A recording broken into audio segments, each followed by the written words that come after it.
തന്താനേ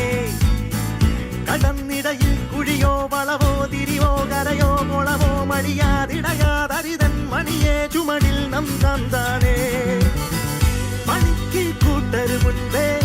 ഇരിപ്പായി റാണി പണ്ടേ കൂട്ടത്തിൽ കുഞ്ഞന്മാരുണ്ടേ ഇരിക്ക